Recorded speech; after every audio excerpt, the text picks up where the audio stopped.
ذرا توجہ فرمائیے، حضرت خالد بن ولید کا نام سنا ہے؟ یہ سیف اللہ ہے، اللہ کی تلوار۔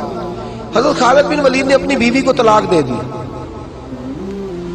اور بڑا عرصہ وقت اچھا گزرا، طلاق ہو گئی، بیوی چلی گئی، ایک باغ بھی دیا تحفے میں۔ بعد میں ایک آدمی پوچھنے لگا، حضور آپ نے بیوی کو طلاق دے دی، کیا معاملہ تھا؟ آپ فرمانے لگے کوئی مسئلہ نہیں، میری بیوی بڑی نیک تھی، پرہیزگار تھی، اچھی تھی، فرما بردار۔ انداز دیکھیے گا، کہنے لگا جناب عجیب بات ہے، طلاق بھی دے دی اور اچھی بھی بڑی تھی، کس بات پہ طلاق دی؟ آپ فرمانے لگے وہ میرے ساتھ 27 سال رہی ہے۔ کتنے سال؟ اور میں انتظار کرتا رہا ہوں۔ میرے نبی پاک صلی اللہ علیہ وسلم نے فرمایا جس کو اللہ تکلیف نہیں دیتا اس سے اللہ ناراض ہوتا ہے۔ میں نے 27 سال انتظار کیا، اس کے تو کبھی سر میں درد نہیں ہوا تھا۔ تو آپ فرماتے ہیں میں نے اسے ایک باغ دے کے بھیج دیا اس کے میکے۔ میں نے کہا تیرے اوپر چونکہ آزمائش نہیں آتی تو کہیں ایسا نہ ہو اللہ تجھ سے ناراض ہے تو مجھ سے بھی ہو جائے۔ مانے لگے اس خیال میں نے اس کو بھیج دیا ہے کہ اس پہ تو تکلیف ہی کبھی نہیں آئی۔ ہمارے ہاں ذرا ذرا سی آزمائشیں ہیں اور لمبے چوڑے پہاڑ ہیں۔ اور ایک اور بات سن لیں، آزمائشوں میں جو جینا سیکھ جاتا ہے نا، رب کریم اسے درجے بھی بڑے ہی عطا فرماتا ہے۔ جس کا دنیا میں کوئی سہارا نہیں نہ بنتا، پھر اسے خدا کی رحمت آگے بڑھ کے سہارا عطا فرماتی ہے۔ اپنی زندگی کے اندر آزمائش سے لڑنا، تکلیف سہنا، ذہن بنا لے، تکلیفیں آئیں گی، آزمائشیں آئیں گی، بیماری آئیں گی، مجھے برداشت کر۔ جس کے اندر برداشت ہے اس کا حوصلہ بہت بڑا ہے، اور جو برداشت سے آ رہی ہے وہ ختم ہو جائے۔ میرے رسول کریم صلی اللہ علیہ وسلم کی صحابیہ حضرت اسماء بنت ابی بکر صدیق، جناب صدیق اکبر رضی اللہ تعالی عنہ کی صاحبزادی ہیں، حضرت عائشہ کی بڑی بہن ہے۔ یہ وہی ہے جو غار ثور میں میرے نبی کو کھانا پہنچایا کرتی۔ 90 سال سے زیادہ عمر ہوگی حضرت اسماء کی، اور ان کے صاحبزادے عبداللہ بن زبیر رضی اللہ تعالی عنہ۔ 90 سال سے زیادہ عمر ہوگی اور ان کے صاحبزادے لڑائی کر رہے ہیں حجاج بن یوسف کے ساتھ۔ آنکھوں سے انہیں نظر نہیں آتا حضرت اسماء کو، بوڑھی ہو گئی، صاحبزادہ جہاد کر رہا ہے۔ حضرت عبداللہ بن زبیر اپنی والدہ کے پاس آئے اور آ کے کہنے لگے اماں میرے کچھ ساتھی بھاگ گئے ہیں، کچھ کمزور ہو گئے، حجاج کے ساتھ میرا مقابلہ ہے۔ والدہ بڑا کم نظر آتا ہے، پریشان ہے، 90 سال سے زیادہ عمر ہے، اور ماں گلی میں جھگڑا ہو رہا ہو تو بیٹے سے کہتی ہے بیٹے تو اندر آ جا جلدی سے، تو نہ بیچ میں حصہ لے۔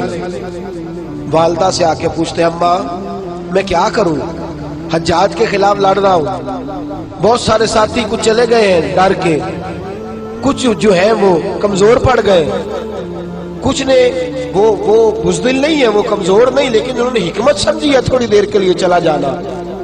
ماں کہنے لگی بیٹے پہلے تو یہ بتا کہ تو حق پہ ہے کہ نہیں، دولت کے لیے تو نہیں لڑ رہا، اقتدار کے لیے تو نہیں لڑ رہا۔ کہنے لگے اماں قسم اللہ کی عزت کی میں حق پہ ہوں، میں فکر امام حسین کا وارث ہوں، میں ظالموں سے لڑ رہا ہوں۔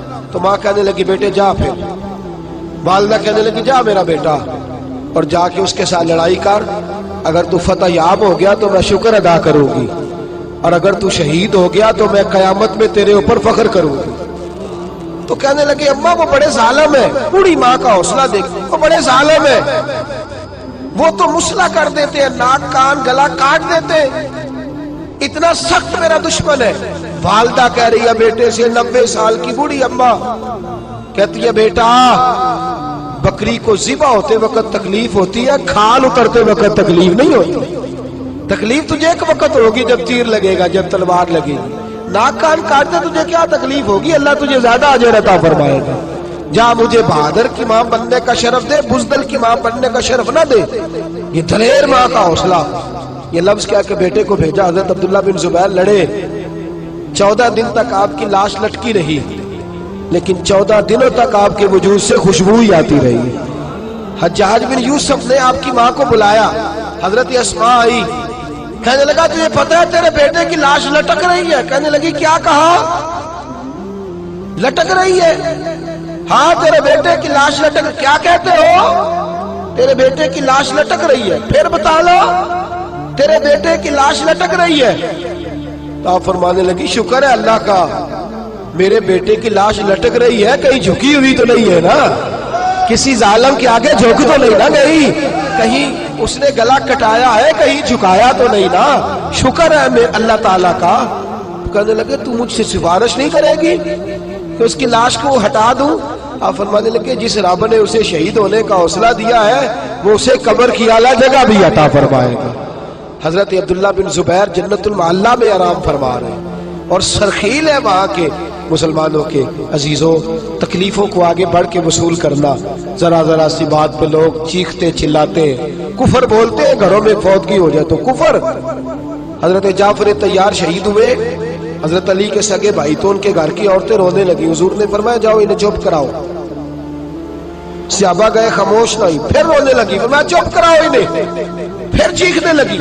تیسری بار حضور نے فرمایا نہیں چپ کرتی تو ان کے منہ میں خاک ڈال دو، انہیں پتہ نہیں جو بین کرے، سر پھاڑے اور اپنے چہرے پر اپنے ہاتھ مارے وہ تو میری امت میں شامل ہی نہیں ہے، تو میری امت میں شامل ہی نہیں۔ میرے عزیزوں، شریعت اسلامیہ حوصلے کی بات کرتی ہے، صبر کی بات کرتی ہے۔ گھروں کے اندر ذرا ذرا سی بات پہ بے صبری کرنا، ذرا دو چار جملے بھی ہم ہضم نہیں کر سکتے، ایک بے رخی بھی ہم ہضم نہیں کر سکتے، تھوڑی دیر کے لیے بھی کوئی آنے والی تکلیف ہم برداشت نہیں کرتے۔ بے صبری ہے، ہماری کم حوصلہ ہے اور تحمل مزاجی سے دور چلے گئے ہیں، اس لیے ہمارے غم بھی روز بروز بڑھتے چلے جا رہے ہیں۔ رب کائنات کی بارگاہ میں یہ التجا کیا کرے اللہ ہمیں حوصلے عطا فرمائے اور ساتھ رب کریم ہمارے اوپر وہ والا فضل فرمائے اس طرح وہ اپنے نیک بندوں پر فضل فرماتا ہے، اور اللہ ہمیں حوصلے اور صبر کے ساتھ زندگی کے ایام گزارنے کی توفیق عطا فرمائے، ہمیشہ مدحت خیر الانام میں گزرے۔ دعا ہے یہ عمر درود و سلام میں گزرے۔ آخر دعوانا الحمدللہ۔